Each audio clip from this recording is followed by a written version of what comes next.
Bismillahirrahmanirrahim. Nahmaduhu wa nusalli wa nusallim ala rasulihil karim wa ala alihi wa sahbihi ajma'in wa ba'da. Alhamdulillah, kita lanjutkan lagi pembahasan mengenai ushul fikih kitab Syarah Waraqat milik Imam Al-Mahalli rahimahullah. Kemarin kita sudah sampai ke pembahasan majas. Sebelum majas kita sempat membahas definisi hakiki. Lafadz dibagi menjadi dua. Dilihat dari segi madlulnya, ada apa? Bi'tibari apa? Madlulihi sah. Bi'tibari isti'malihi. Ya. Bi'tibari isti'malihi dibagi menjadi dua, ada hakikah, ada majas. Sebelumnya dimulai dari pembahasan lafadz bi'tibari ma yatarakkabu minhu, kemudian lafadz bi'tibari madlulihi, sampai kemudian bi'tibari isti'malil lafzi. Oke. Sekarang kita membahas majas. Cuman sebelum sampai ke majas, ada sebetulnya pembagian lafadz. Pembagian lafadz mufrad itu banyak sekali. Kalau kita belajar mantik, kita akan tahu nanti lafadz itu dimulai dari apa? Ada lafadz yang muhmal, ada yang musta'mal. Muhmal itu lafadz-lafadz yang nggak kepake, artinya tidak ada maknanya. Oleh orang Arab tidak pernah dipakai. Contohnya daizun, kebalikan dari zaitun. Musta'mal contohnya zaitun. Nanti musta'mal dibagi menjadi dua. Ada yang mufrad, ada yang murakkab. Yang murakkab nanti dibagi menjadi dua, ada tam, ada naqis. Yang tam ada, yang khobar ada, yang insya, dan seterusnya. Nanti lafadz mufrad lebih banyak lagi pembagiannya. Nanti ada yang bi'tibari aksamihi, ada yang bi'tibari mafhumihi, dan seterusnya. Sampai nanti bisa masuk ke pembahasan kuliatul khams. Itu dimulai dari lafadz. Nah, saya mau ngasih sedikit keterangan mengenai pembagian lafadz mufrad bi'tibari nisbatihi ilal makna. Ini yang ditulis oleh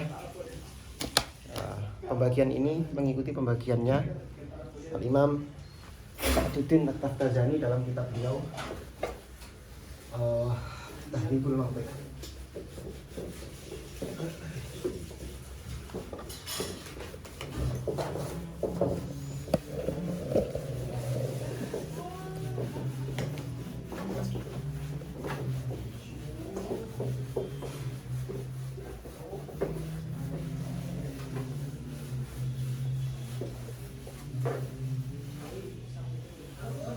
Oke.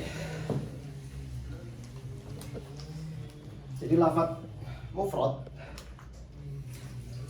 al-lafdzul mufrad. Kita langsung ke mufrad aja, kita nggak perlu melebar sampai ke mana-mana. Al-lafdzu al-mufrad bi'tibari nisbatihi ilal makna. Dilihat dari sisi penisbatan lafadz itu terhadap makna.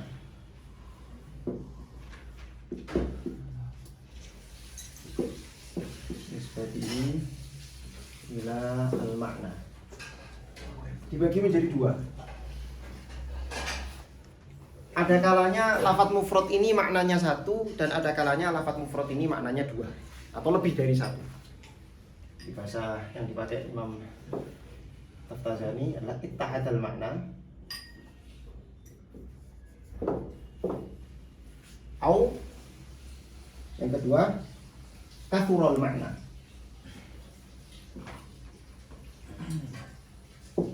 Jadi kalau kita lihat satu kalimat dalam bahasa Arab, itu ada yang satu lafadz atau satu kalimat begitu, maknanya lebih dari satu. Ya, kayak contohnya apa? Ain. Ain itu, lafadz ain itu maknanya banyak, bisa mata, bisa aliran air, bisa sumur, bisa matahari, dan seterusnya. Tapi ada memang lafadz-lafadz dalam bahasa Arab itu yang maknanya cuma satu aja. Maknanya cuma satu. Nah, lafadz-lafadz yang maknanya cuma satu ini dibagi menjadi dua. Ma'at tasyakhus, ini tasyakhus. Bidun tasyakhus. Ma'at tasyakhus itu maknanya atau maksudnya adalah lafaz yang maknanya cuma satu ini dijadikan untuk nama seseorang atau nama sesuatu, namanya tasyakhus. Maka lafaz-lafaz seperti ini disebut apa? Alam. Ya nama gitu aja udah. Disebut apa? Alam. Ya contohnya lafaz Zaid kamu gunakan untuk nama manusia, sehingga orang itu kamu sebut Zaid. Itu namanya ma'at tasyakhus. Digunakan untuk apa? Menamai sesuatu. Ada yang biduni tasyakhus. Lafaz ini tidak digunakan untuk nama sesuatu pun. Dia pun dibagi dua. Ada kalanya mutawati, ada kalanya musyakkik.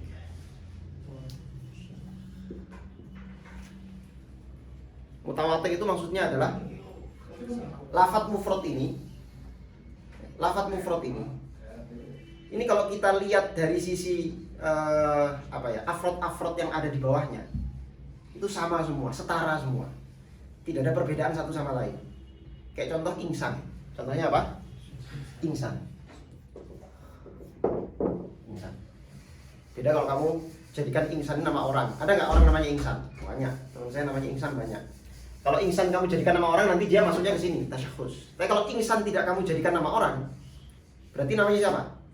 Ya maksudnya insan itu kan nama hayawanun natik, sesuatu yang hayawanun natik, maka disebutnya insan. Afrodnya insan ada banyak. Ada banyak kan? Ada banyak. Afrodnya insan ada banyak. Antar satu dengan yang lain, afrodnya insan itu setara kan? Setara semua. Zaid, Umar, Bakar, Zidan, Joe Biden, Jokowi, Prabowo, Gibran, Anies.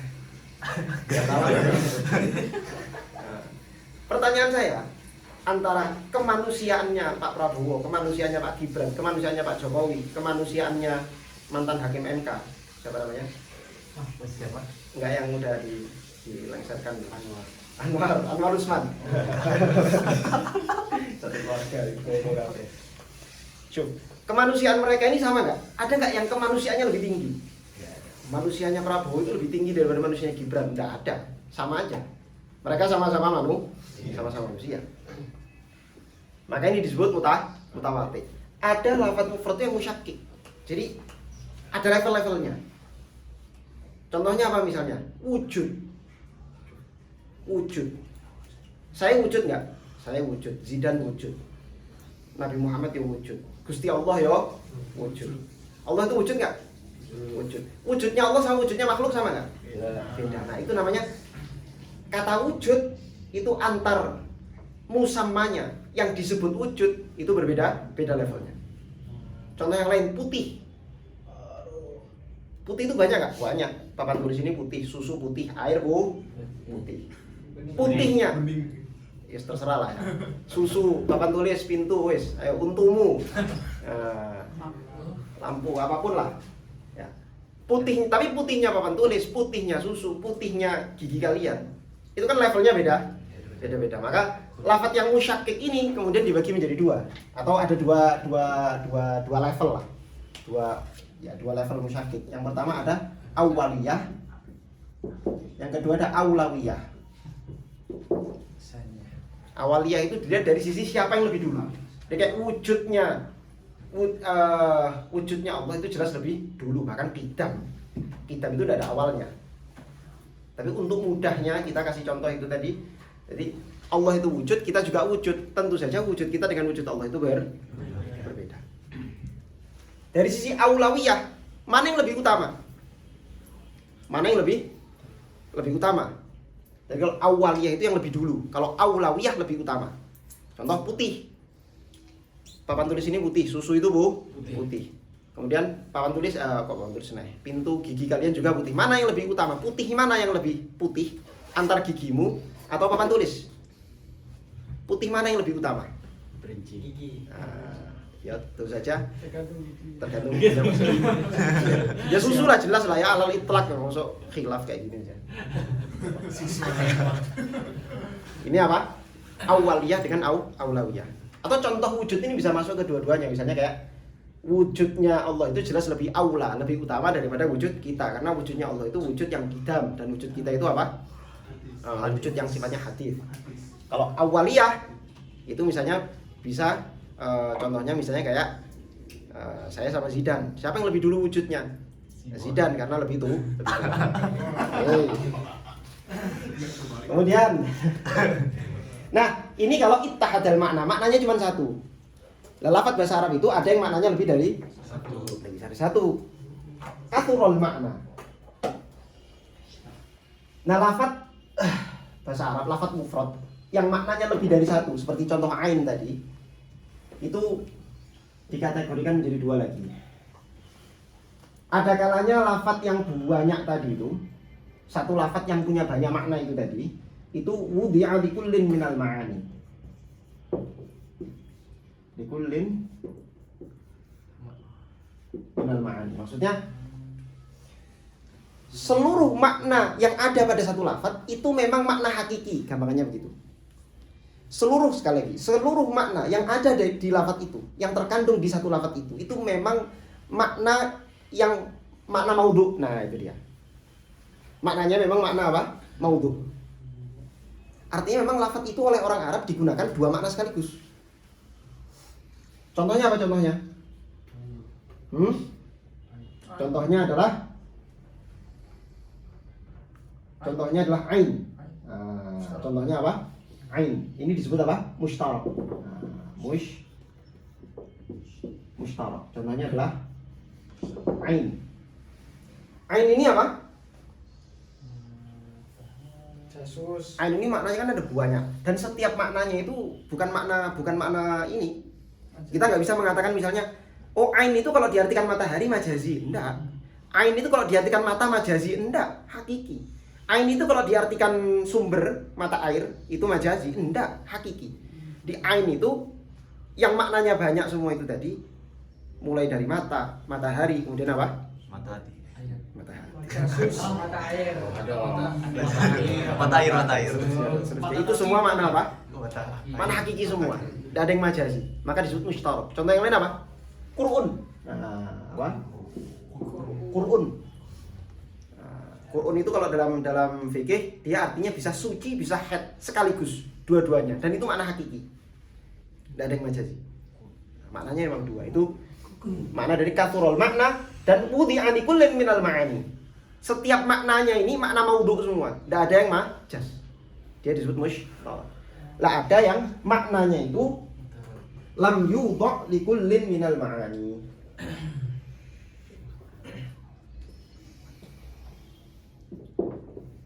Likullin maknanya banyak, tapi makna maudhu'nya cuma satu. Selain itu bukan makna maudhu'. Makna maudhu'nya cuma satu, selain itu bukan makna maudhu'. Lah ini dibagi lagi menjadi dua. Ada kalanya ishtahara fil ma'na tsani. Ishtahara fil ma'na tsani. Ada kalanya lam yashtahir. Ishtahara fil ma'na tsani itu maksudnya begini. Ada satu lafaz.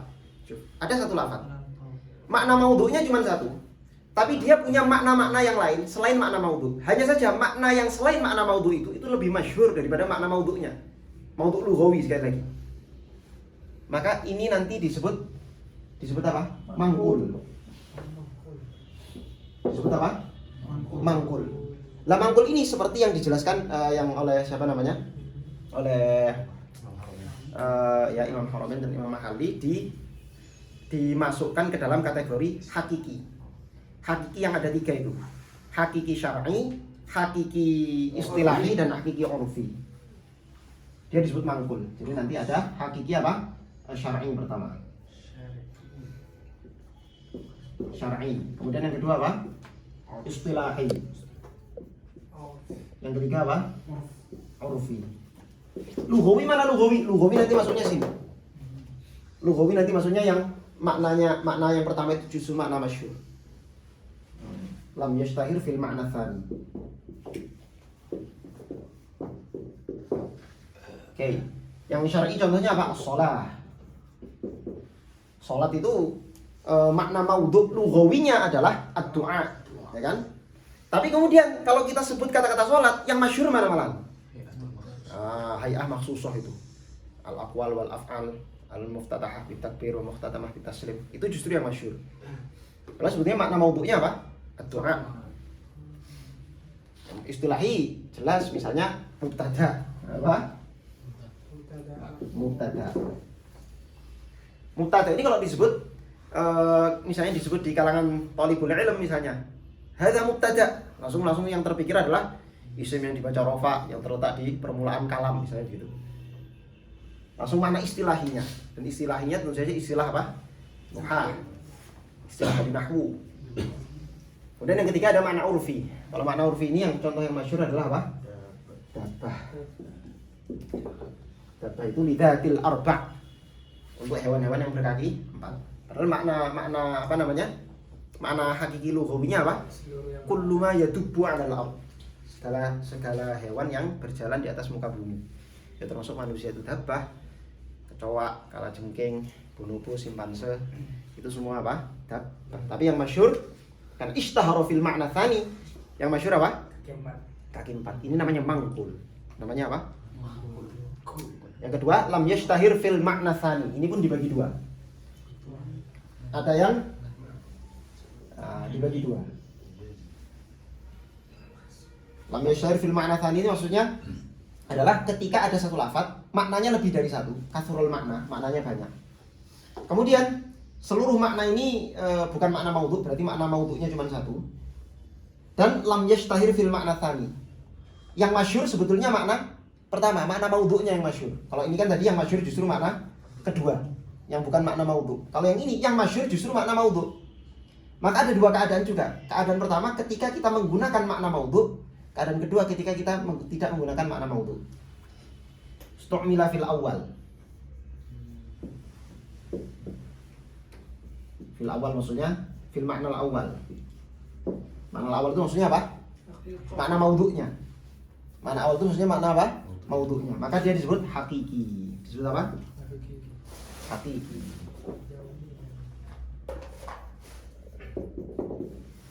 Ketika digunakan makna kedua, stu'mila fil ma'na tsani.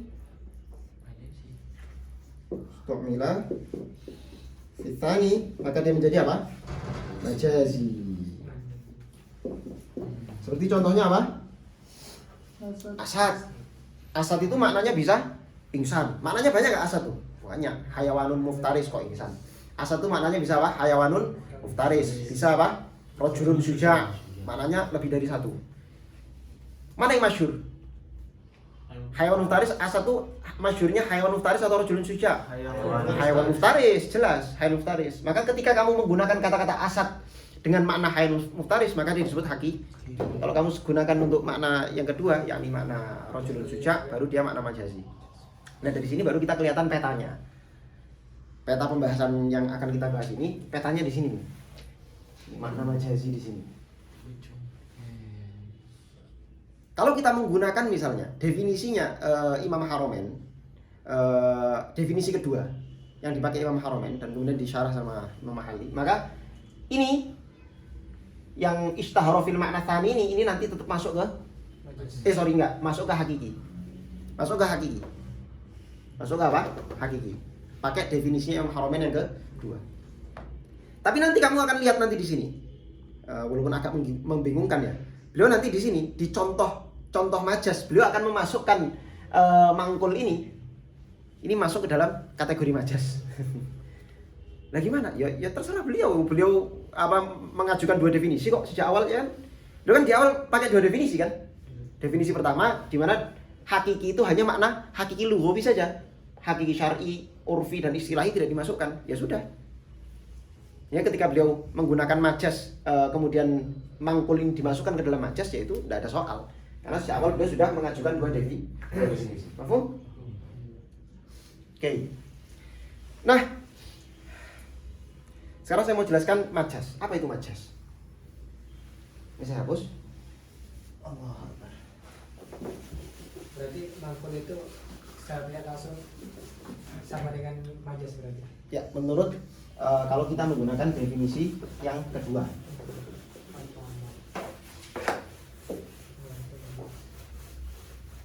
sini ada yang mau ditanyakan?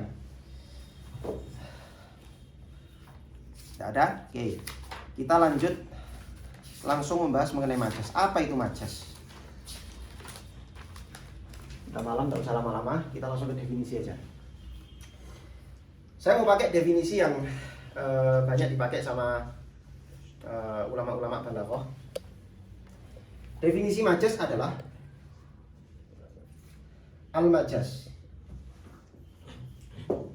huwa al-kalimah al-musta'malah fi ghairi ma wudi'at lahu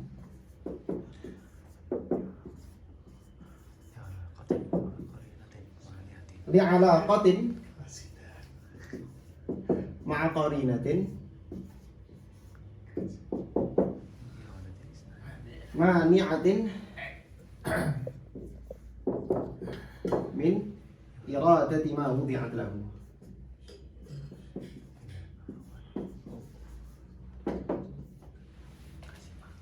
Majas adalah setiap kalimat yang dipakai fi ghairi ma wudi'at lahu. Setiap kalimat yang digunakan untuk menyebut makna selain makna maudhu'nya. Li'alaqatin, syuf. Li'alaqatin, karena ada alaqah. Ma'a qarinatin, dan disertai dengan qarinah. Mani'atin min iradati ma wudi'at lahu, qarinah yang menyebabkan dia tercegah dari makna maudhu'nya. Saya ulangi.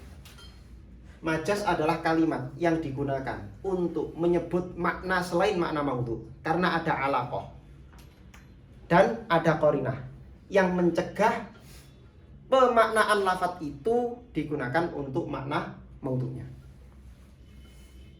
Berarti dari sini kita bisa tahu bahwa majas itu harus memiliki beberapa syarat. Harus memiliki apa? Beberapa syarat. Syarat yang pertama adalah majas itu harus ada alaqahnya. Yang kedua, majas itu harus ada qarinahnya. Coba kita bedah definisi satu-satu ya. Al-kalimah al-musta'malah fi ghairi ma wudi'at lahu. Maksud kalimah musta'malah itu apa maksudnya? Kalimat musta'malah itu berarti kalimatnya dipakai dalam bahasa Arab. Ya kan tadi sejak awal kan saya udah bagi lafaz menjadi dua. Ada lafaz yang musta'mal, ada yang muhmal. Berarti tentu saja kalimat musta'malah di sini harus kalimat yang dipakai. Musta'mal, bukan kalimat yang muhmal. Satu. Fi ghairi ma wudi'at lahu. Ada kata-kata ma wudi'at lahu. Makna maudhu. Makna maudhu itu apa makna maudhu? Mana asli. Ya mana awal. Bisa dibilang makna hakiki juga. Mana awal. Itu namanya makna apa? Maudhu. Seperti kalau lafaz insan itu maknanya apa? Hayawan natik. Itu makna maudhunya. Li'alaqatin, karena ada alaqah ma'a qarinatin mani'atin min iradati ma wudi'at lahu. Oke, saya kasih contoh. Misalnya, saya mengatakan ja'a asadun, atau ra'aitu aja. Ra'aitu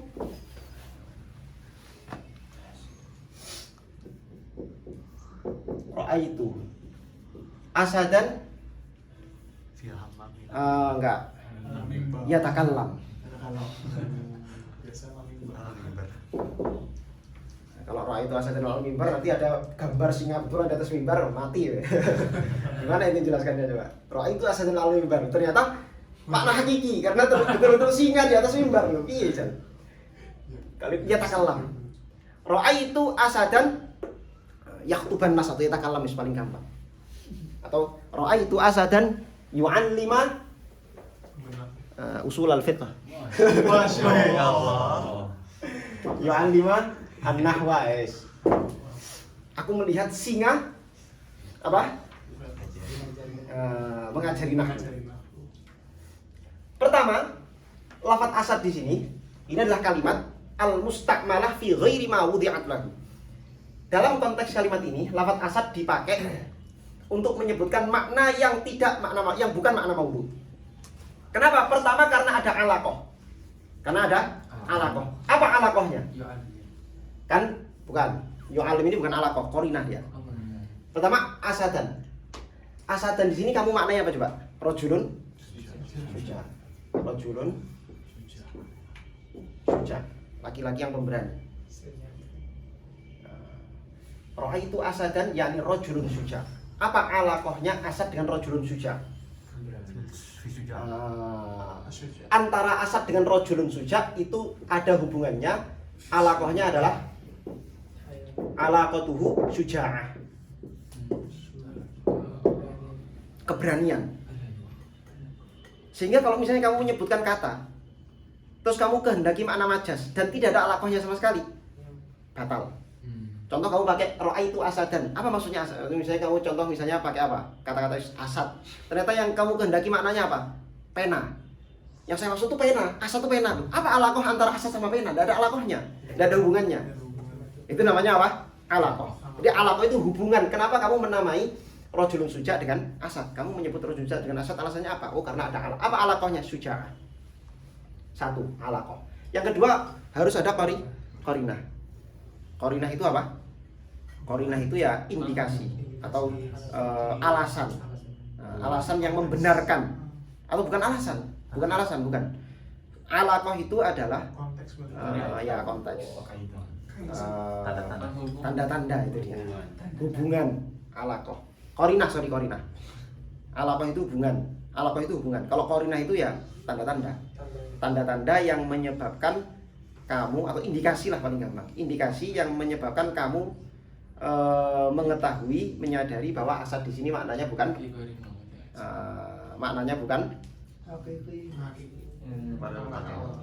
hayawanun muftaris, tapi dia maknanya adalah rojulun. Apa itu alaqohnya? Yu'allim an-nahwa. Karena kalau makna hakiki tidak mungkin sinya itu betul-betul ngajari nahwu. Ayo. Al-kalamu wal lafdul murakkabul al-mufid. Enak. Ya alim an-nahwa ini menjadi alaqoh. Ini disebut apa? Qarinah, sorry. Menjadi apa? Qarinah. Nah, qarinah itu nanti ada qarinah haliyah, ada qarinah maqaliyah. Qarinah maqaliyah itu ya seperti ini. Qarinah yang terucap. Ada qarinah itu haliyah. Konteks. Keadaan. Contohnya apa misalnya? Yang qarinahnya bukan ini kan qarinahnya qauliyah, ada qarinah itu haliyah. Qarinah haliyah itu misalnya adalah ketika saya ya lagi di dalam masjid, lagi di tengah kota, terus tiba-tiba saya bilang ro'a itu asadan. Saya tiba-tiba bilang begitu. Lah kamu ketika itu ada di situ mendengarkan kata-kata saya dan kamu nggak ngelihat ada singa, yang kamu lihat adalah orang yang datang. Itu qarinah haliyah namanya. Keadaan itu menjadi qarinah bahwa maksudnya asad itu bukan hayawan muftaris. Zidan masuk mana? Imarah badan. Yang nggak usah disebut lah ya. Masuk imarah disabit. Tiba-tiba Zidan laku. Ja'a asadi. Tidak mungkin di imarah ada singa udah pasti. Rojulun suja. Oke. Nah,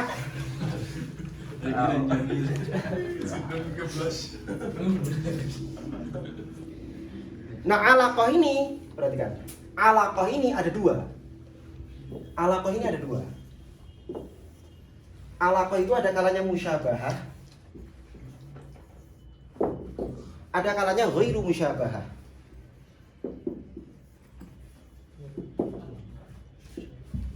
Musyabah itu kemiripan, kecocokan. Jadi kayak contoh asadun dan rojulun suja. Kemiripannya apa? Suja. Sama-sama memiliki keberanian, sifat keberanian. Singa itu kan diidentikan dengan hewan paling pemberani kan begitu. Sebagaimana Zidan, paling pemberani. Jadi bisa dikatakan asad. Nah itu alaqohnya musyabahah. Ketika majas ini alaqohnya musyabah, maka dia disebut isti'arah. Disebut apa? Isti'arah. Berarti saya mengatakan asad yang saya maksud adalah rojulun suja, maka ini disebut isti'arah. Tapi ketika alaqohnya ghairu musyabah, maka dia disebut majas mursal. Disebut apa? Disebut majas mursal. Nah, majas mursal itu alaqahnya bisa banyak, macam-macam. Misalnya contoh alaqahnya adalah sababiyah misalnya. Alaqahnya misalnya apa? Sababiyah. Nah, majas mursal ini kalau dalam bahasa Indonesia disebut sebagai majas alegori. Apa? Alegori. Majas alegori. Sababiyah contohnya misalnya saya mengatakan amtorotis sama nabatan. Amtorot as-sama nabatan. Langit telah Langit telah menghujani tumbuh-tumbuhan. Langit telah menghujani tumbuh-tumbuhan. Pertanyaan saya, yang menghujani tumbuh-tumbuhan itu langit apa air? Air hujan dong. Tapi kenapa di sini disebut amtorotis sama nabatan? Seolah-olah yang menghujani itu langitnya, bukan airnya. Lah, kamu menyebut amtorotis sama, terus yang kamu maksud as-sama di sini adalah apa? Al-mator.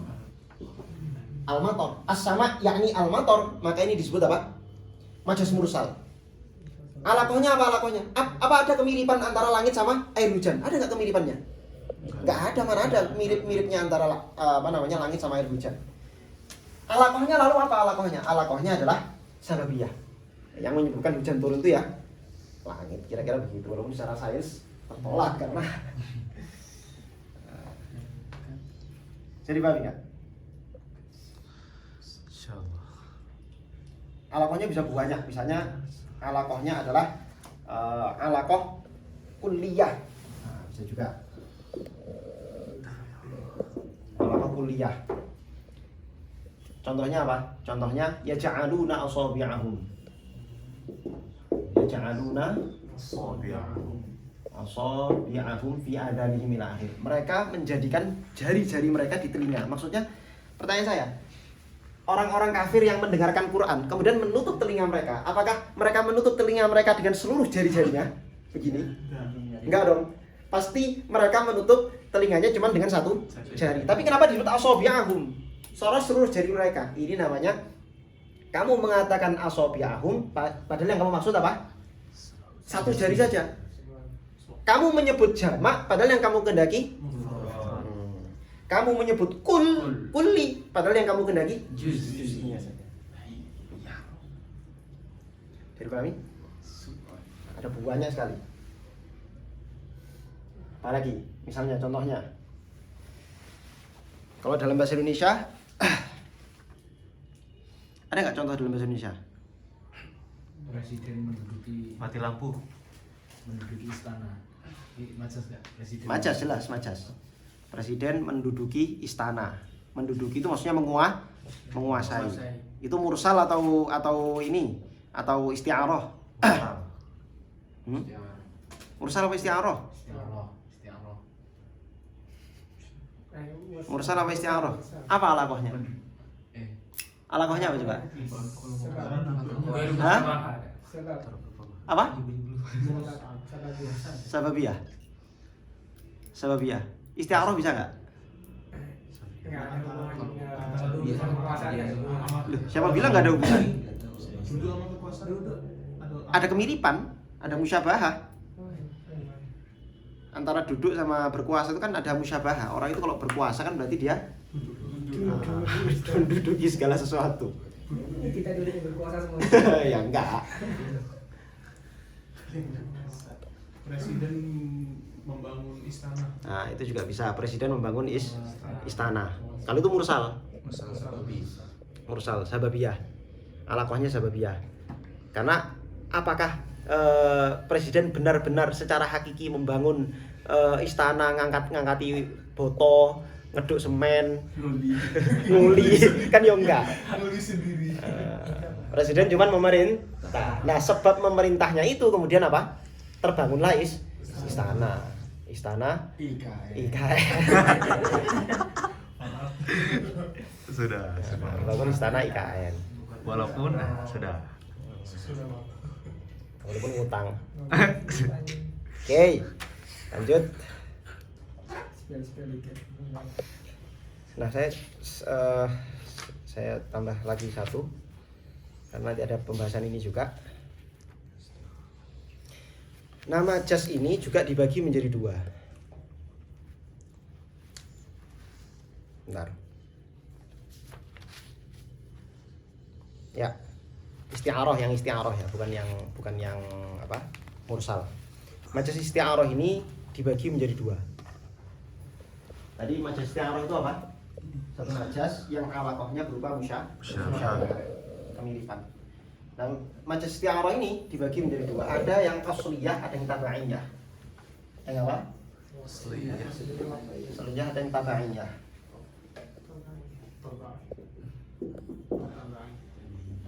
Apa itu isti'arah asliyah? Isti'arah asliyah adalah majas isti'arah yang menggunakan isim, kalimat isim jamid kulli.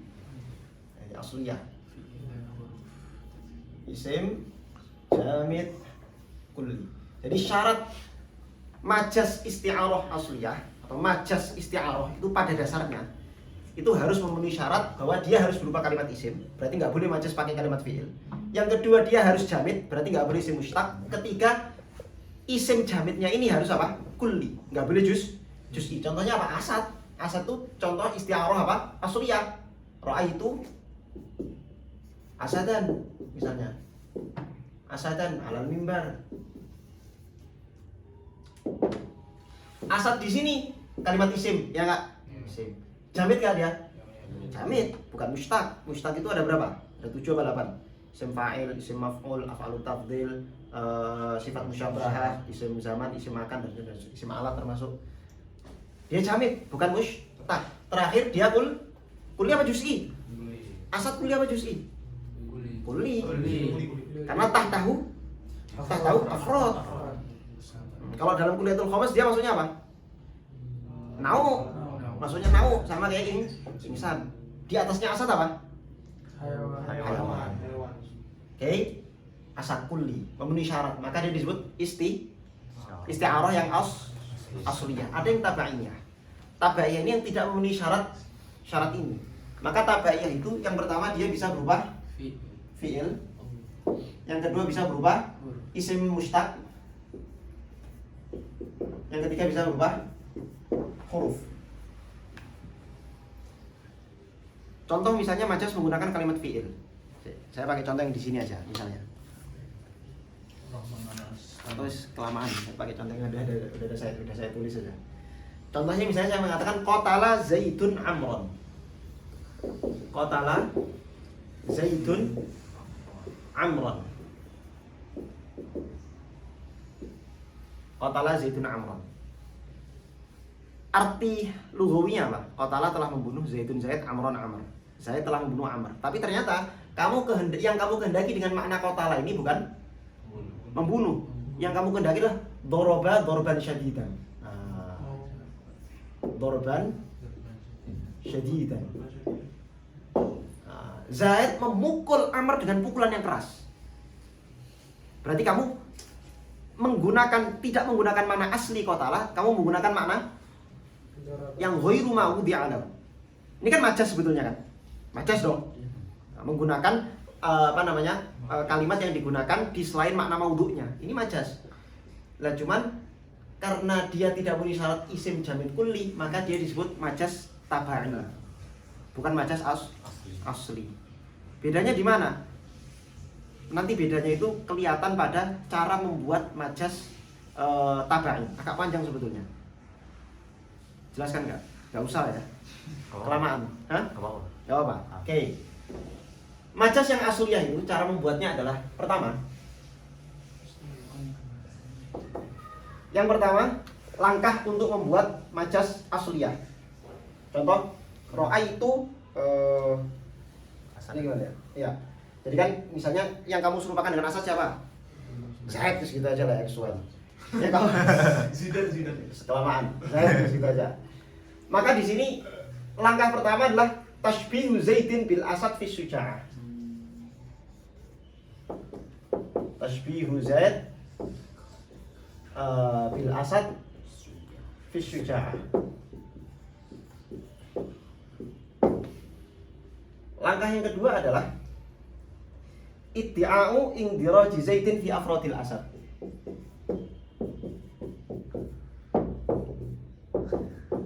Fi afrodi al-asad. Jadi setelah kamu menyerupakan Zaid dengan Asad, dengan singa, langkah kedua adalah kamu menganggap, mengklaim bahwa Zaid itu termasuk bagian dari afrodnya Asad. Yang ketiga, tanasi tanasi at-tashbih.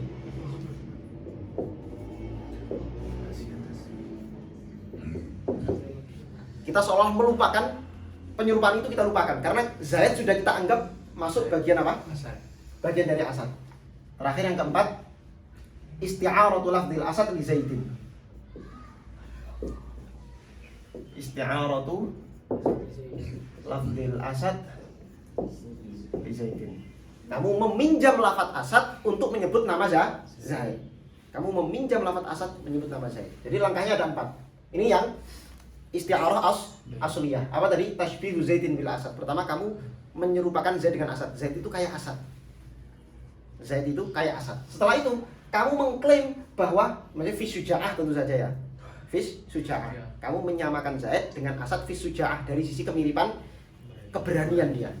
Yang kedua, kamu mengklaim iddia' indiraji Zaidin fi afrodil Asad. Kamu mengklaim bahwa Zaid itu sudah termasuk bagian dari afrodnya, salah satu dari afrodnya Asad. Ketiga, tanasi at-tashbih. Kamu lupakan, seolah-olah tidak terjadi tasbih sama sekali. Dihilangkan adawatu tasbihnya, dihilangkan. Terakhir baru isti'aratul lafdil Asad li Zaidin. Jadi, kalau kita lihat, kalian masih ingat tasbih kan? Tasbih kan? Kalau kamu mau mengatakan misalnya Zaid itu seperti Asad, cara membuat kalimat tasbihnya bagaimana? Zaidun kal asadi fis syuja'ah. Ya kan? Zaidun berarti tasbihu Zaidin bil Asad. Langkah yang pertama ini, tasbihu Zaidin bil Asad fis syuja'ah. Ini kalau kamu bentuk menjadi kalimat, dia bunyinya begini. Zaidun kal asadi fis syuja'ah. Fis syuja'ah. Yang pertama. Terus yang kedua, langkah kedua, iddia' indiraji Zaidin fi afrodil Asad. Kamu mengklaim bahwa Zaid ini sudah masuk ke dalam afrodnya Asad. Kemudian yang ketiga, tanasi at-tashbih. Kamu lupakan itu apa? Tasbihnya. Maksudnya kamu lupakan tasbihnya apa? Kamu buang adawatu tasbih. Kafnya kamu buang, kemudian ini fi syuja'ahnya juga kamu buang. Sehingga terakhir isti'aratul lafdil Asad li Zaidin, kamu tinggal menyomot kata-kata Asad untuk menyebut nama Zaid. Tidak perlu kaf tasbih, tidak perlu kata-kata fi syuja'ah. Kamu tinggal menyebut Asadun, terus yang kamu maksud adalah Zaid.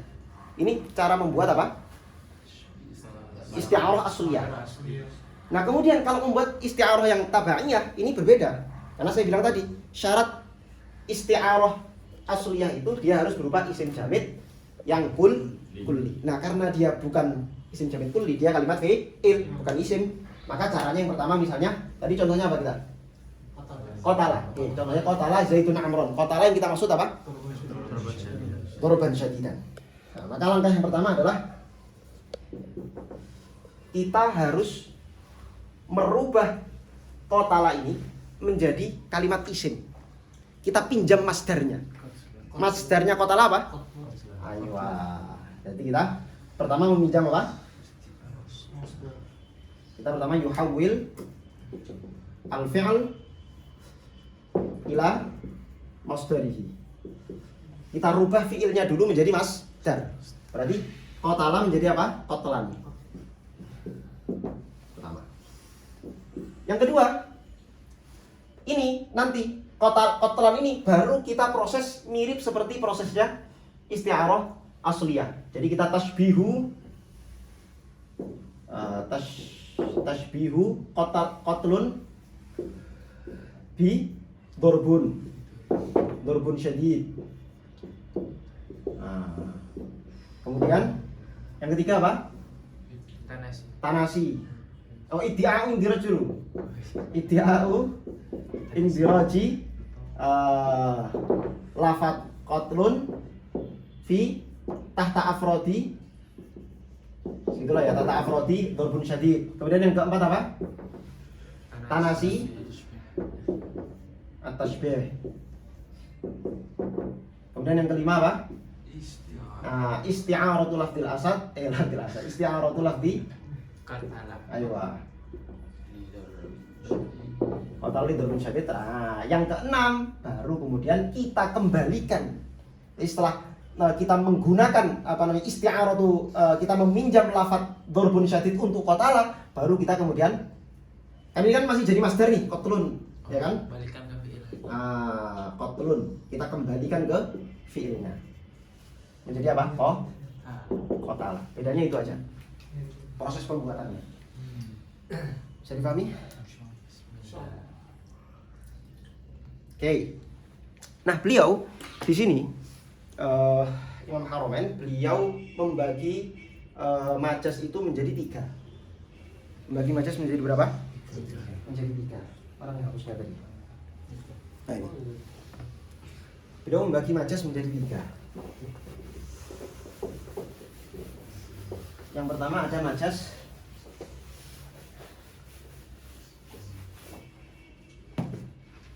atau 4 bahkan beliau.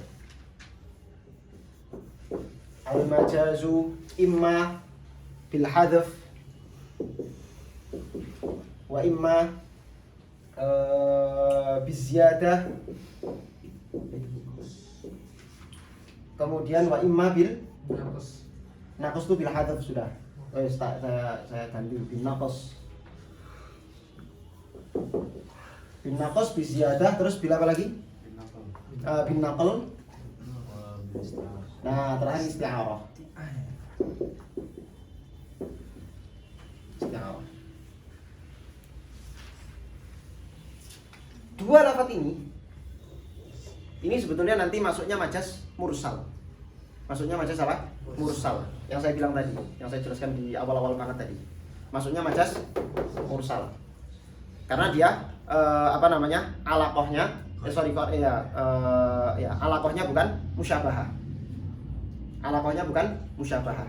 Nanti akan kita baca. Alaqahnya bukan musyabahah, tapi alaqahnya adalah an-naqs atau az-ziyadah. Naql ini yang kemudian menjadi khilaf. Yang kemudian menjadi apa? Khilaf. Apakah dia masuk majas atau dia hakiki? Sebenarnya saya bilang tadi, Imam Haramain beliau menawarkan 2 definisi. Di definisi yang kedua harusnya naql ini masuknya apa? Hakiki. Yang saya terangkan mangkul itu tadi, ada mangkul syar'i, ada mangkul istilahi, dan ada mangkul urfi. Harusnya masuk hakiki. Tapi kemudian dicontoh beliau masukkan naql ini ke dalam majas. Isti'arah tadi sudah dijelaskan. Oke. Mari kita baca kitabnya.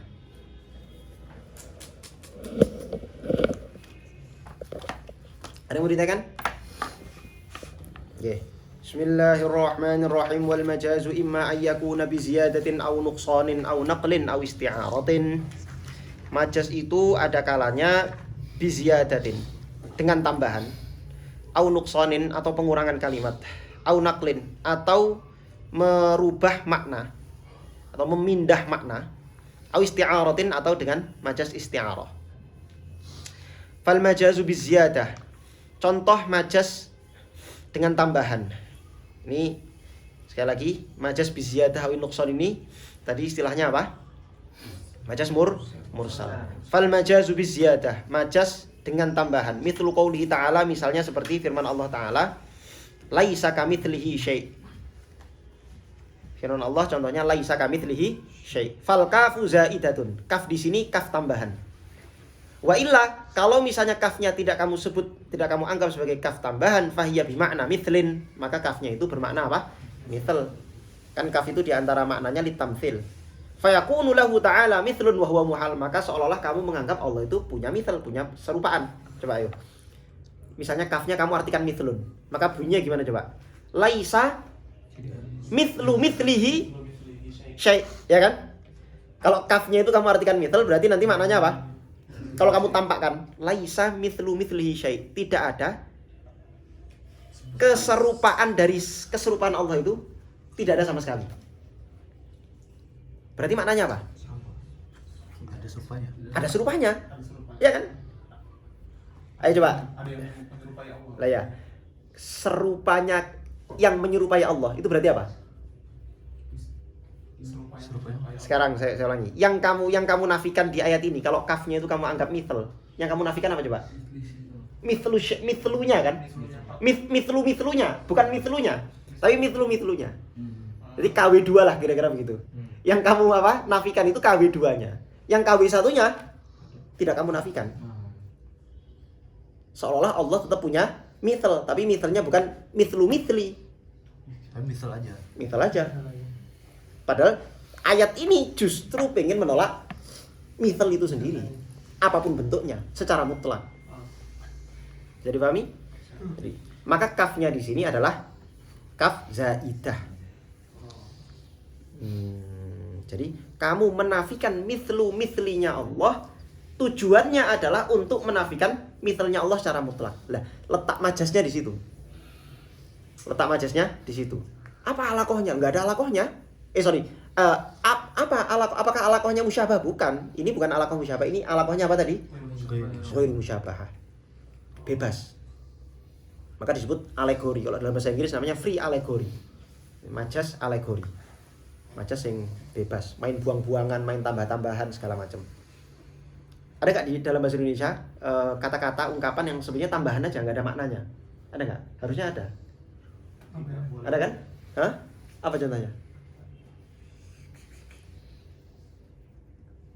Yes, nanti dicarilah. Wa iya bima ana mithli fa yakun lahu ta'ala mithlun wa huwa muhal wal qasdu bi hadzal kalam nafyuhu. Padahal tujuan dari kalam ini apa? Nafyuhu, menafikan mithlnya Allah. Bisa difahami. Kemudian wal majazu bin nuqsan. Yang kedua adalah majaz dengan pengurangan. Bentar. Ya. Nah, ini tadi contoh di mana tambahan ini berupa kalimat huruf. Ada contoh lain di mana tambahan ini berupa kalimat isim. Contohnya misalnya dalam ayat adkhilu ala fir'auna asyaddal 'adzab. Adkhilu, masuklah kalian semua ala fir'auna, seluruh keluarga-keluarganya Fir'aun, asyaddal 'adzab, ke neraka yang sangat pedih azabnya.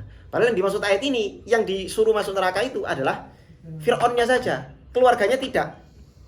Pertanyaan saya, apakah seluruh keluarganya Fir'aun masuk neraka? Enggak. Ada istrinya Fir'aun yang masuk surga. Wa daraballahu mathalan ra'atan. Mu'minatan loh. Juz 29 terakhir. Aywa, wa daraballahu mathalan ladzina amanu imra'ata Lut, imra'ata Fir'aun. Wa daraballahu mathalan ladzina amanu imra'ata Fir'aun idh qalat rabbi ibni li 'indaka baitan fil jannah. Ila akhir. Ini contoh wanita solehah yang hidup di keluarga yang kufur. Jadi harusnya ala di sini ini tambahan saja. Yang dimaksud apa? Fir'aunnya saja. Kemudian wal majazu bin nuqsan. Ada majaz itu bin nuqsan dengan pengurangan. Mithlu qouli ta'ala, seperti firman Allah Ta'ala, was'alil qaryah, ay ahlal qaryah. Allah berfirman, was'alil qaryah.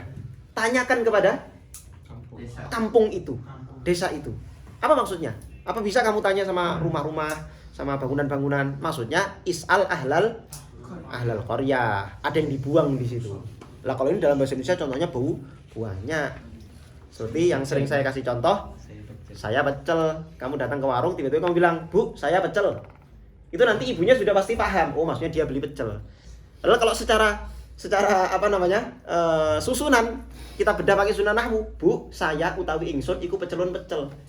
Saya itu menjadi mubtada, pecel menjadi khobar. Berarti kamu zatmu itu pecel. Apa ya begitu? Ya enggak.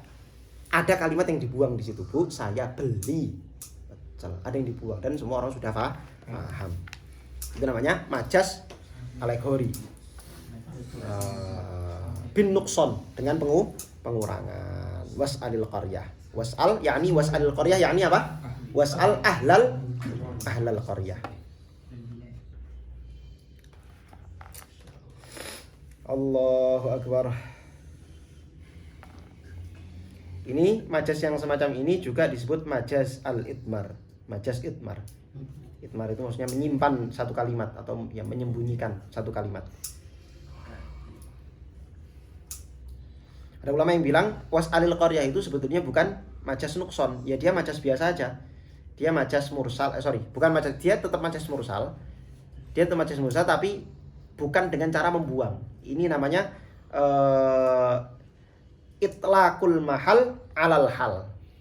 Fala yakunu fi nuqsan. Jadi yang kamu maksud, jadi kan ada orang itu menyebut nama tempat padahal yang dimaksud bukan tempatnya itu, tapi penduduk tempat itu. Seperti tadi, orang menyebut langit padahal dimaksud hujannya. Atau contoh yang paling ini, yang di antara contoh yang masyhur.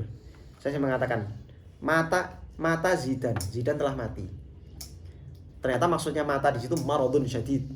Kenapa kok kamu menyebut maradun syadid dengan mata? Karena maradun syadid itu sebab kematian. Muqaddimah kematian.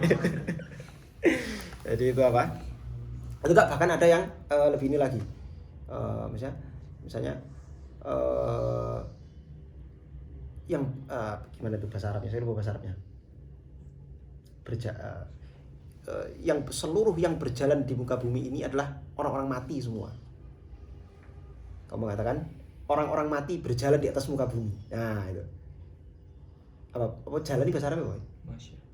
Ya, al-mauta yamshi 'alal ard. Orang-orang mati berjalan di atas bumi misalnya. Yang kamu maksud mauta itu apa coba? Ya manusia-manusia kita ini yang dimaksud. Lah kenapa kok disebut mauta? Padahal masih hidup. Maksudnya mereka ini orang-orang yang bakal mati. Jadi menyebut sesuatu tapi yang dimaksud adalah masayakun. Nah, alaqahnya adalah alaqah masayakun. Apa yang akan terjadi? Ya bisa aja kita mengatakan sakinu hadhihi, ini apa nih? Sakinu hadhil maskan mutazawwijun. Karena kenapa Dan? Ini istihala ini istihala. Apa? Lanjut. Karena masayakun semuanya akan Nikah. yang pasti itu nikah apa mati? Mati. Lebih pasti mati ya dah. Ya udah nikah. Mati. Nggih. Kalau saya kayaknya nikah dulu baru mati. Nggih. Kemudian tapi nggak langsung loh ya. Menikah dulu mati dicap popol langsung mati. Ya ora bisa ya tuwek sik ngantek. Nah, kemudian itu namanya majaz bin nuqsan. Wa qurriba sidqu ta'rifil majazi 'ala ma dzukira bi annahu istu'mila nafyu mithlil mithli fi nafyil mithli wa su'alil qaryah fi su'ali ahliha. Ini ya. Beliau bilang bahwa kan definisi majaz itu apa coba tadi definisi majaz yang beliau sebutkan? Ma ustu'mila fi mastudiha alaihi minal mukhatibah, atau definisi yang pertama beliau pakai apa? Ini dia. Wal majaz ma tujuwiza ay tu'uddiya bihi an mawdu'ihi. Harusnya kalau pakai definisi ini, majaz bin nuqsan dan majaz biziyadah itu enggak masuk. Harusnya enggak masuk. Kenapa? Karena definisinya cuman majaz adalah setiap kalimat yang digunakan tidak sesuai makna maudhu'nya. Lah ini kan bukan tidak digunakan sesuai makna maudhu'nya, ini kan dibuang memang dibuang. Ada yang dibuang, ada yang ditambah. Mana letak sisi menggunakan kalimat tidak pada makna maudhu'nya itu di mana? Sudah dipahami enggak? Nah, terus sama beliau dijelaskan wa qurriba sidqu ta'rifil majaz. Bisa kita benarkan definisi majaz dengan dua contoh ini. Alama dzukira itu maksudnya pada dua contoh majaz nuqsan dan majaz apa namanya? Majaz bi ziyadah itu tadi. Bi annahu bahwasanya dua contoh itu an-nuqsan dan az-ziyadah ustu'mila nafyu mithlil mithli fi nafyil mithli wa su'alul qaryati fi su'ali ahliha. Nah, ini dia. Beliau menggunakan nafyu mithlil mithli fi nafyil mithli. Beliau ingin mengungkapkan nafyul mithli, tapi lafaz yang dipakai lafaz yang secara zahir maknanya nafyu mithlil mithli. Padahal yang dikehendaki adalah nafyul mithli. Atau yang kedua, su'alul qaryah fi su'ali ahliha. Beliau Allah pengen menyuruh kita tanya kepada penduduk qaryah, penduduk desa. Tapi lafaz yang dipakai apa? Su'alul qaryah. Jadi kan berarti kamu menggunakan lafaz tidak sesuai makna maudhu, kan gitu aja sebetulnya. Jadi pahami? Wal majazu bin naqli kal ghaidi fi ma yakhruju minal insan. Nah ini majaz naqli itu seperti apa? Kal ghaid. Ghaid itu apa coba ghaid secara bahasa? Ya, Enggak. Yang kamu tahu kan ghaid itu apa ghaid? kotoran. Kotoran, ya kan? Yes, kencing sama berak gitulah gampangannya. Benda yang keluar dari kubul dan dubur itu yang kamu sebut dengan apa? Ghaid. Padahal ghaid itu makna aslinya adalah al-makan al-mutmain minal ard. Satu tempat yang tenang. Cekung. Cekung. Bawah gitu, Mas. Satu, satu tempat yang tenang. Pokoknya tempat yang tenang aja. Nah, tukdobihi al-hajah. Yang di tempat itu memang kamu biasanya membuang hajat. Jadi ghaid itu nama tempatnya. Nama tempat yang tenang, yang sunyi, yang di situ kamu membuang hajat. Nama tempatnya. Terus kamu pakai gunakan untuk apa? Menamai sesuatu yang keluarnya malahan. Sesuatu yang keluar. Nah, hajatnya itu yang kamu namai. Padahal itu mahallu qada'il hajah, tempat untuk buang hajat. Terus ghaid kamu jadikan untuk nama hajatnya, bukan tempat buang hajat. Nah, ini namanya mangkul. Makna mangkul. Bihaitsu la yatabaddaru minhu 'urfan illal kharij. Nah, makna yang mutabadir, makna yang langsung kamu fahami di otak kamu ketika disebut ghaid, apa maknanya? Kotoran. Kotoran. Lah makna itu kamu dapat secara apa? Syar'i, lughawi, istilahi, urfi. Nah, makna itu. Maka ini disebut mangkul urfi. Jadi pahami? La yutabadir langsung enggak langsung. La yatabadi ya. Bihaitsu la yatabadaru minhu. Yakni kenapa kamu namai kotoran? Karena tidaklah kamu bisa memahami secara langsung. Mutabadir itu makna yang kamu pahami secara langsung. Itu namanya makna mutabadir. La yatabadaru minhu 'urfan illal kharij. Tidak ada yang kamu pahami ketika disebut kata-kata ghaid, tidak ada yang kamu pahami langsung kecuali pasti makna yang al kharij, makna yang keluar itu, yakni hajatnya itu, kotorannya itu. Kharij itu maksudnya yang keluar. Ya tainya, ya kencingnya ya. Paham? Allahu akbar.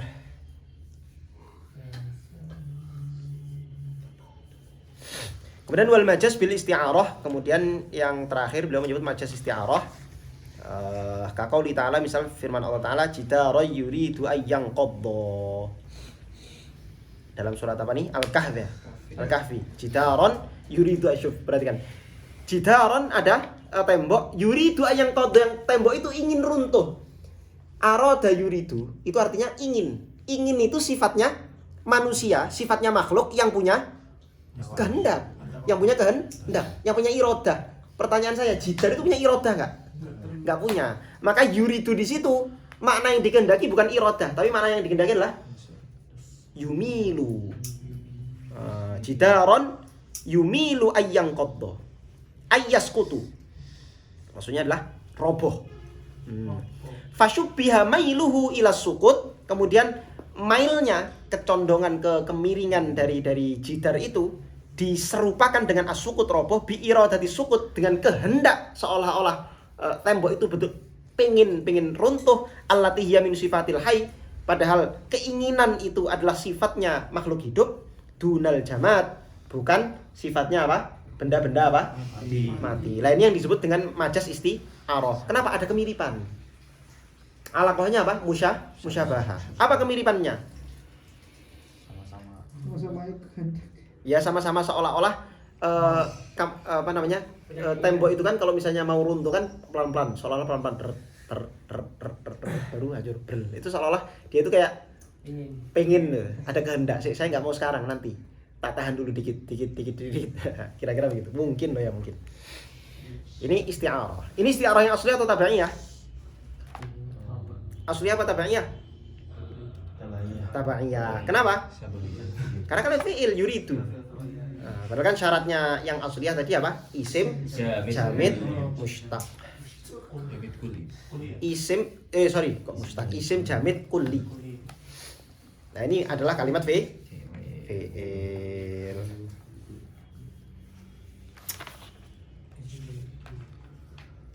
Wal majaz, dan majaz al mabniyu ala tashbih yusamma isti'aratan. Nah, ini dia. Majaz yang mabniyun ala tashbih. Al majaz al mabni, majaz yang dibangun di atas tashbih, maksudnya yang alaqahnya itu musyabahah, yusamma isti'aratan, disebut majaz isti'arah. Mafhum? Nah, ini majaz ini Ini adalah pembahasan yang sebetulnya dalam usul fikih dibahas panjang sekali, tapi sama beliau dibahas pendek sekali. Ya, namanya kitab Mubtadi. Jadi dibahas sangat pendek. Sebenarnya pembahasan ini panjang. Karena majas itu ya, itu nanti konsekuensinya bisa masuk ke ranah ilmu kalam, ilmu akidah, ilmu fikih dan seterusnya. Dalam ilmu fikih misalnya, dalam ayat Al-Quran gimana? Istawa. Bukan, itu nanti maksudnya akidah. Yang ilmu fikih itu nanti contohnya adalah menyentuh wanita itu loh. Gimana? Batal wudu nyentuh wanita? Aula mastumun nisa. Nah, aula mastumun nisa. Kata-kata lamasa itu hakiki atau majazi? Sebagian ulama fikih ada yang mengatakan itu hakiki. Seperti Imam Syafi'i, makanya Syafi'i mengatakan nyentuh wanita itu langsung membatalkan wudu karena ayatnya jelas aula mastumun nisa. Karena kiroahnya Imam Syafi'i kebetulan Ibnu Katsir membaca lamnya pendek. Bukan kalau kita kan kiroahnya apa? Imam Hafiz sehingga membacanya lamastumun nisa.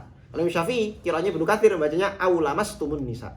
Kamu nyentuh wanita itu hakiki, makna hakiki. Tapi oleh sebagian ulama dikatakan enggak, itu bukan makna hakiki, itu majazi. Lamasa itu majas dari kata-kata jima. Majas itu majas dari jima, nyentuh wanita. Seperti ini berlaku dalam bahasa Indonesia juga. Ada orang nikah udah lama nggak punya anak, istrimu itu udah kamu sentuh belum? Nah itu maksudnya jima. Maksudnya apa Dan? Berarti kalau misalnya siapa? Imam Abu Hanifah aula mastumun nisa saling bersentuhan. Majas juga apa Gigi? Ya beliau maknanya majas. Saling bersentuhan itu maksudnya adalah ini majas dari apa? Jima, saling bersentuhan.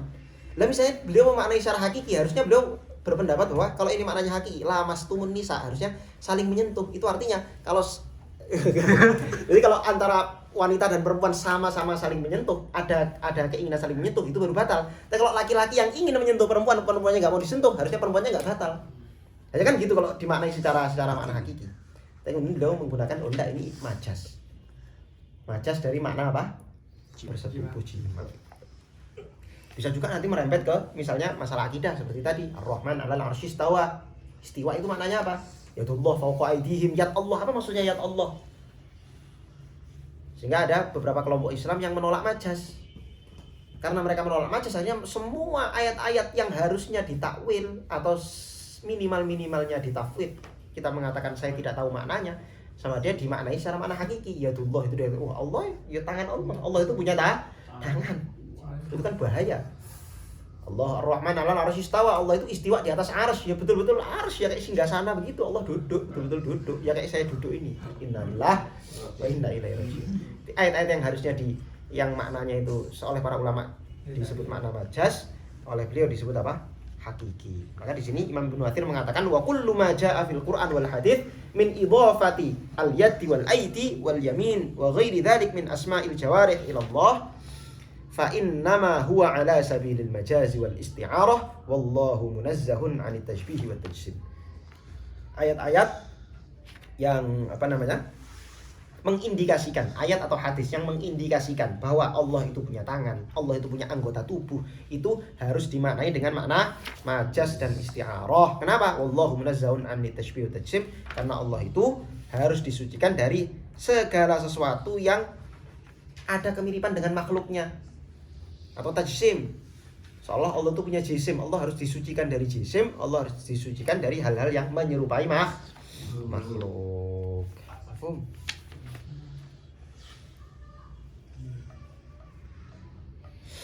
Bahkan Imam Sa'duddin Taftazani beliau mengatakan annal majaz fi mawdi'ihi wa bi'tibaril 'alaqat al-mulazimah lahu innama huwa haqiqah la yajuzul 'udulu anhu, kata beliau.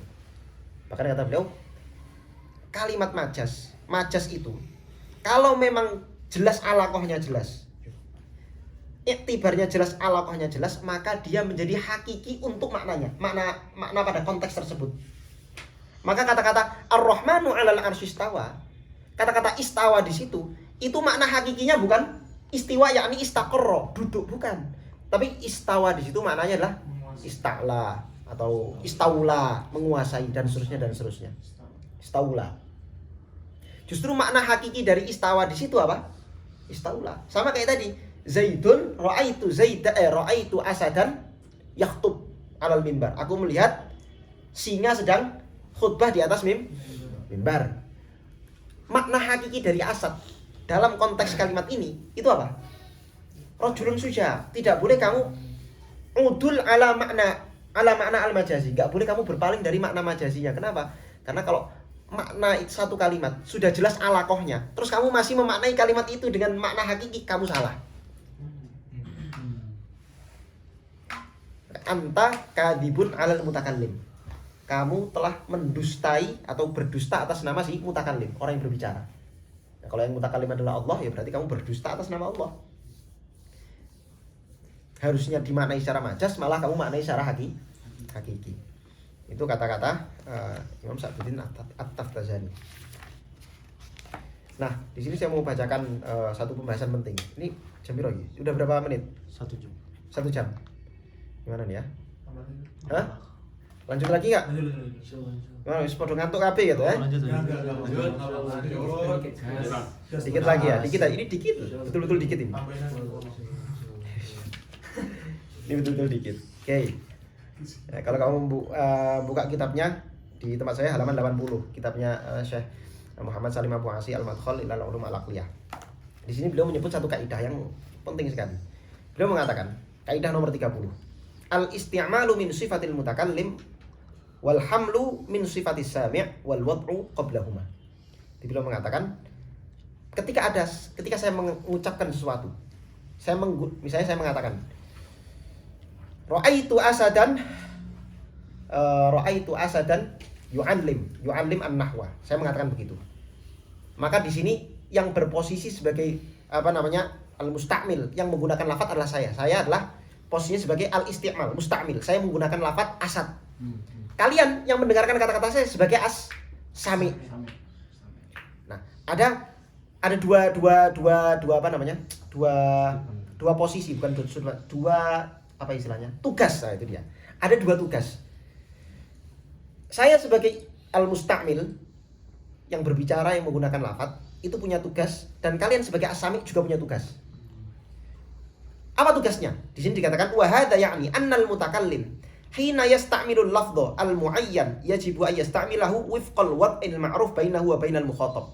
In kana dzalika al-mutakallim yuridul haqiqah allati wudi'a laha al-lafdhu. Jadi kalau saya pengen ngomong sama kamu, saya pengen ngajak kalian bicara dengan menggunakan lafaz kalimat-kalimat yang maknanya hakiki, maka saya harus menggunakan makna maudhu. Harus menggunakan apa? Makna maudhu. Wa annal mukhatab bitali, dan makna maudhu itu harus makna maudhu yang saya dan kamu sudah sama-sama paham, sudah sama-sama tahu. Enggak boleh saya ngarang-ngarang makna-makna sendiri, enggak boleh. Atau tiba-tiba saya pakai majas tanpa alaqah, enggak boleh. Di pertama tugas saya, kalau mau ngomong sama kamu, saya harus menggunakan makna apa? Makna hakiki.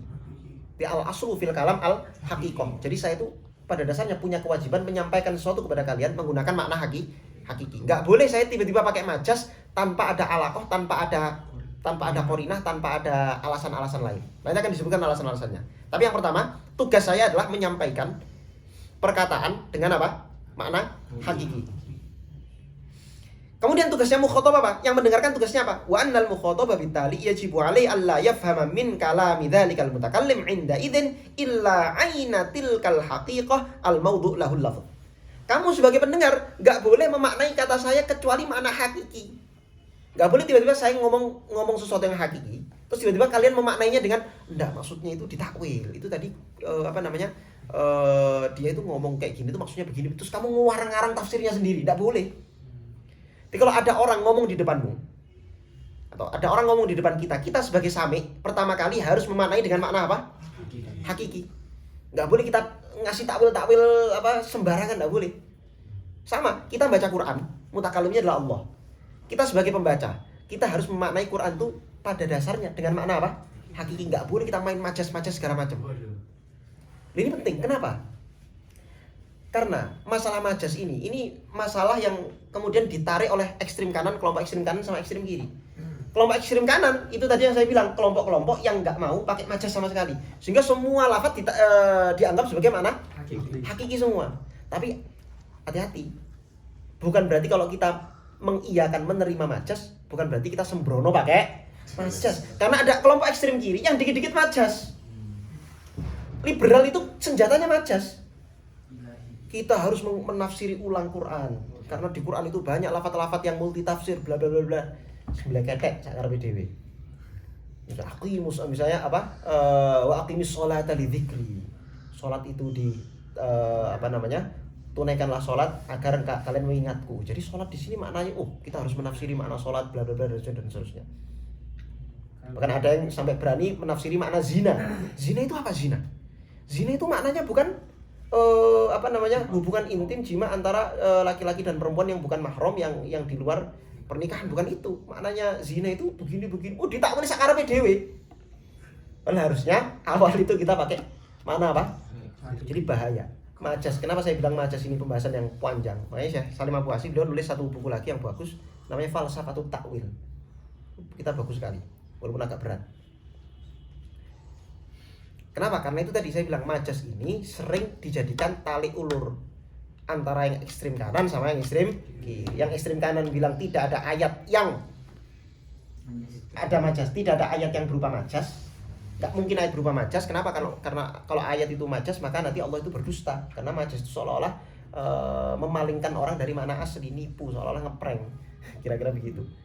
Kita katakan enggak, ngeprank itu kalau majas nggak pakai alaqah, nggak pakai korinah. Kalau ada korinahnya, ada alaqahnya nggak jadi ngeprank.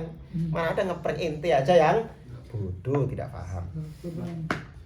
Kemudian yang satu lagi ekstrim kiri, dikit-dikit majas, jelas-jelas ayatnya maknanya hakiki, terus dipakai apa? Majas itu yang pertama. Nah kemudian beliau melanjutkan, kama yakni annal mutakallim idza arada al-khuruj an haqiqati ma wudi'a lahu al-lafdhu falaysa lahu dzalika illa bi thalathi syara'id. Syuf. Ini penting. Kalau mutakallim, saya kembali ke saya lagi. Kalau saya mau mengungkapkan sesuatu kepada kalian dengan menggunakan makna-makna yang bukan makna maudhu, berarti saya ingin mengungkapkan sesuatu dengan menggunakan majas, maka harus memenuhi 3 syarat. Apa syarat yang pertama? Ihdahuma. Yang pertama, antakuna thammah alaqah mu'tabaroh. Harus ada alaqah mu'tabarohnya. Lafaz yang pengen saya maknai dengan makna majas harus ada alaqahnya. Sebenarnya saya terangkan tadi. Baina haqiqati ma wudi'a lahu lafdhu wa baina ma yuridul mutakallim kharijan an hadhil haqiqah. Ada alaqah antara kata yang ingin saya kehendaki dengan lafaz yang saya pakai. Seperti tadi asad dengan rajulun suja', ada alaqahnya. Alaqahnya apa? Suja'ah. Enggak boleh tiba-tiba saya bilang ra'aitu asadan. Apa yang kamu maksud asad? Rajulun suja'? Bukan. Hayawan muftaris? Bukan. Apa? Kolam. Ya enggak ada alaqahnya antara kolam sama asad, enggak ada alaqahnya. Thaniyatuha, yang kedua, ayyung siba al mutakallim qarinatan maqaliyatan min qawli nafsihi aw ya'tamid ala qarinatin haliyatin dhahiratin bainahu takshifu bijala'in an muradi min kalami. Yang kedua jelas harus ada apa? Qarinah yang menunjukkan bahwa kamu itu sedang memaknai kalimat ini tidak dengan makna hakiki tapi dengan makna majazi. Qarinah. Tsalitsatun, yang ketiga adalah antakuna tsammah nuqtah aw linaqul hikmah. Harus ada nuktah, harus ada hikmah, harus ada alasan kenapa kamu pakai majas. Jangan tiba-tiba pakai majas. Dan alasan itu bisa banyak. Alasan. Jadi nggak boleh orang itu pakai majas abatan karena nggak ada alasan. Kenapa pakai majas tiba-tiba kok kamu pakai majas? Padahal orang yang kamu ajak ngomong itu orang yang ilmunya cetek, dia nggak ngerti sastra segala macam. Kenapa kamu ngomong sama dia pakai majas? Ada kan orang itu yang terlalu ngejos. Saya pokoknya mau ngomong itu pakai fusha. Dan kalau perlu saya pakai fusha yang tingkatan tinggi, pakai syair-syair. Kalaupun ada anak kecil, saya ajak bicara, saya akan ajak bicara anak kecil itu pakai fusha. Oh, mbahmu. Nggak ada hikmahnya itu. Nggak ada apa? Hikmahnya. Jadi apa? Yang ketiga harus ada nuktahnya, harus ada apa hikmah pakai itu? Harus ada hikmahnya. Apa? Ada banyak alasannya. Misalnya salah satunya adalah karena makna aslinya itu terlalu jorok, jadi saya pakai makna yang kedua. Itu bisa. Seperti jima itu, kalau nyebut jima itu kayaknya terlalu bersetubuh, itu kayaknya terlalu ini vulgar. Akhirnya pakai apa? Makna majas. Apa majasnya? Dan yang ya, atau enggak misalnya makna yang pertama ini ya tadi kasar atau apa ya misalnya. Atau ya itu karena kita ini tujuannya karena kita ini sedang belajar sastra, atau karena saya itu sedang berhadapan dengan orang yang ahli sastra, atau untuk tujuan dalil saja supaya lebih tersampaikan. Kayak contohnya misalnya kamu lagi Zidane merayu wanita, baru nikah malam pertama nggak mungkin mujinya cuman kamu cantik sekali malam ini, wah. Tapi kalau misalnya Zidane mengungkapnya, wah, wajahmu bersinar seperti bulan purnama, itu kan. Kenapa dan kamu menyampaikannya seperti itu? Kenapa nggak langsung to the point aja? Loh, enggak, ini beda. Ini beda. Lebih, iya kan? Kamu kalau memuji seorang dengan, wah kamu cantik ya, itu kan biasa aja. Tapi kalau memujinya dengan diberi bunga-bunga segala itu kan lebih menyampaikan, lebih masuk begitu kira-kira. Itu termasuk nuktah. Itu termasuk apa? Nuktah, hikmah. Kenapa kok ada alasan? Yang penting ada alasan. Nggak boleh tiba-tiba ngomong nggak jelas padahal dia tahu mustamiknya itu tidak akan paham apa? Tidak akan paham makna majas yang dia pakai. Nah, fa'alal mukhatab 'inda khurujil mutakallim fi isti'malihi 'an haqiqati ma wudi'a lahu al-lafdhu 'ala ma yuriduhu al-mutakallim ay yura'i muradahu ay muradal mutakallim bihaitsu yasrifu kalamahu min hadhil haqiqah ila ma yuridu al-mutakallim bi ma'unati syara'id as-sa'ighah lahu ila hadzal fahm. ومعنى هذا ومقتضاه الحتمي أنه ليس للمخاطب أن يحمل كلام المتكلم في هذه الحال الأخيرة على أي مجاز كيفما أطفق لفهمه بدعوى تعدد المجازات وتطورها بحسب الأعصار والأمصار. Kata beliau, nanti kalau misalnya mutakallim saya menggunakan majas, sami tugasnya berubah. Tugasnya dia harus berusaha memaknai kalimat-kalimatnya si mutakallim sesuai dengan makna majas yang dikehendaki. Jadi harus melihat alakohnya apa, korinahnya apa, dan seterusnya. Nggak boleh dia pertama, tentu saja tidak boleh pertama, udah tahu si mutakallim pakai majas, dia maknai dengan makna hakiki. Kamu itu seperti rembulan, misalnya Zidane lagi muji istrinya, kamu itu seperti bulan purnama. Istrinya marah, oh bulan purnama, saya itu lihat bulan purnama itu gerenjel-gerenjel, nggak mulus, berarti wajah saya nggak mulus. Loh, salah istrimu dan salah. Kenapa? Karena harusnya Sami itu ketika mendengarkan kata-kata majazi seperti itu tidak boleh dimaknai dengan makna apa? Hakiki. Itu keliru. Maka nikahlah dengan yang paham balaghah. Kemudian kita nggak boleh juga. Nah, majas ini ada aturan, ini masih panjang tapi saya ringkas saja lah ya, saya ringkas. Suwen kok kowe ngantuk kabeh. Ringkasnya, pertama, ketika seorang mutakallim ngomong menggunakan majas, maka si Sami tugasnya apa tadi? Tidak boleh memaknai dengan makna hakiki. Harus melihat alakohnya dan korinahnya. Oh, kalau memang ada alakoh, ada korinah, sudah makna majas. Nah, sekarang masalahnya makna majas itu banyak. Majas itu apa? Banyak sekali. Banyak banget. Nah, terus makna majas yang dipakai yang mana? Nah, jadi ada pilihan-pilihan majas itu juga nggak boleh ngawur. Nggak boleh kita mengklaim Quran itu kan banyak berisi majas isti'arah segala macam. Jadi kita terserah memaknai majas sesuai dengan makna majas yang kita tahu. Karena majas itu sastra itu berkembang. Sehingga apa? Makna majas juga bisa berkembang. Wah, akhirnya itu tadi zina terus dimaknai sebagai apa zina? Sama dia dimaknai apa itu zina itu? Oh, zina itu adalah zina yang dilarang dalam Quran, kata dia adalah hubungan yang tidak ada kerelaan dari si wanita.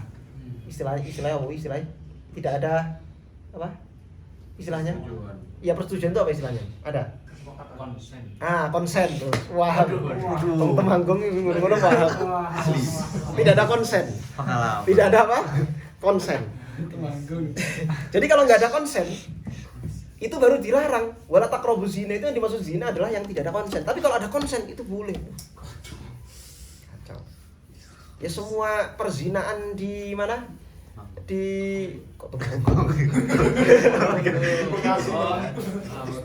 seluruh tempat prostitusi di Alexis semuanya itu apa? Alexis di Bekasi ya, Alexis. Bukan. Oh, bukan. Di Depok. Oh, di Depok. Itu semua konsen. Karena dibayar. Akhirnya zina ora sing haram, halal kabeh. Sing zina cuma sing dianggap zina dosa cuma pemerkosaan. Nah, itu ngawur kalau itu, jelas. Sehingga majas itu tidak boleh diartikan sembarangan juga, karena ada aturan-aturannya. Nggak boleh majas itu harus ngeliat alakoh. Qarinah dan seterusnya. Apa di antara qarinahnya misalnya? Di antara qarinahnya kalau dalam Quran kita bisa melihat hadis Nabi, bagaimana cara Nabi memahami ayat itu, bagaimana para sahabat memaknai ayat itu dan seterusnya. Itu di antara qarinah-qarinah untuk memahami majas dalam Al-Qur'an.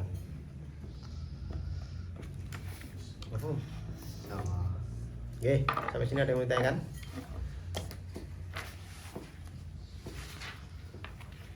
Bang, ngomongnya bang, Ya. yang bagian apa? Wal majas ima ayakunna biziada ini bang. Ya. Apa? Yang ayat Al-Quran laisa kamislihi syai'. Ya. Kayaknya ini ada sirnya nggak bang, kayak buat apa, buat takkid atau bagaimana bang? Soalnya kan tadi kata abang, kayaknya ini kan hanya buat ziyadah aja, tambahan aja, tapi pengen tahu ada sirnya nggak itu? Li takkid atau? Saya pernah baca kayaknya li takkid, cuman saya lupa itu. Saya pernah baca juga.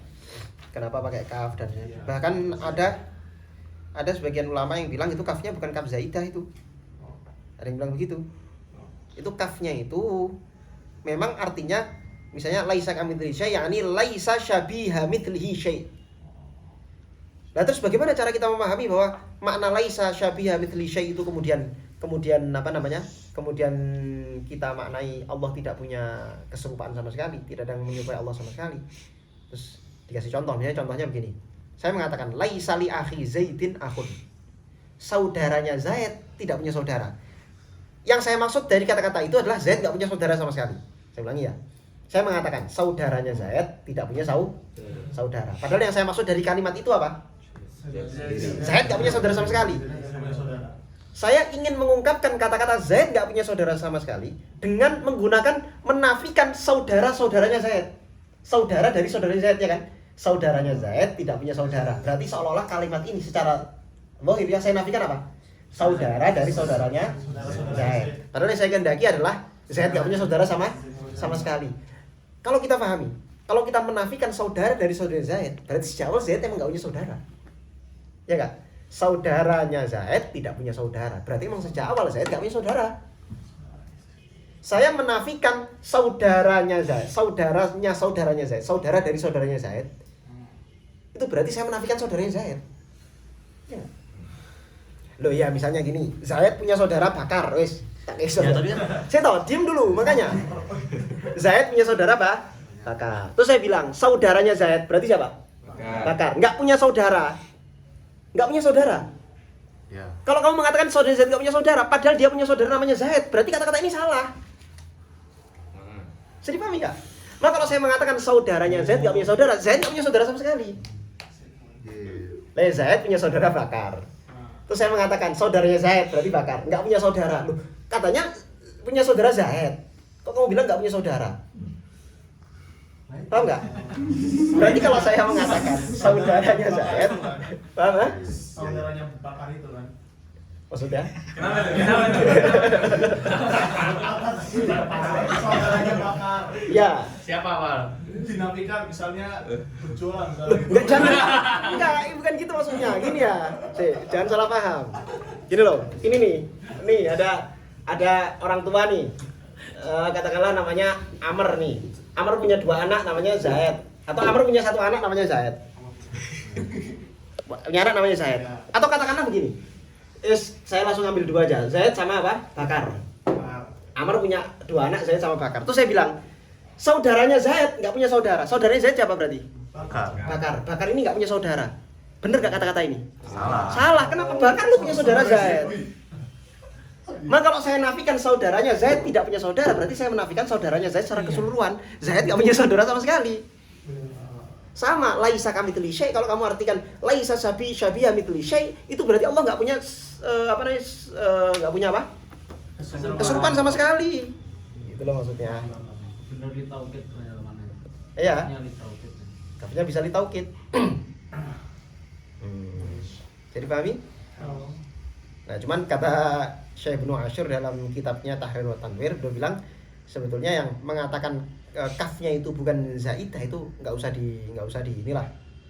La yang bagi at-ta'wil ala hadza lima fi dzalika min at-takalluf, kata beliau. Ini cara memahaminya itu pun terlalu sulit dan berlebihan dan barangkali orang awam sulit nerima. Jadi nggak usah harus artikan seperti para ulama pada umumnya aja. Nganggap kafnya ini apa? Zaidah. Zaidah. Lebih gampang. Kafnya dalam zaidah terus lebih gampang. Mafhum? Ada lagi yang tanya? Jadi soalnya jadi gak guna gitu. Kenapa? Gak guna ya. Tidak. Kenapa nggak guna? Tidak. Kafnya jadi kayak gak ada gunanya. Tuh, enggak, bukan nggak ada gunanya. Bukan nggak ada gunanya. Panjang gitu ya, panjang. Pokoknya kalau misalnya jelaskannya sulit dan belum yakin, jawab panjang. Ditakin guys. Takin. Lain?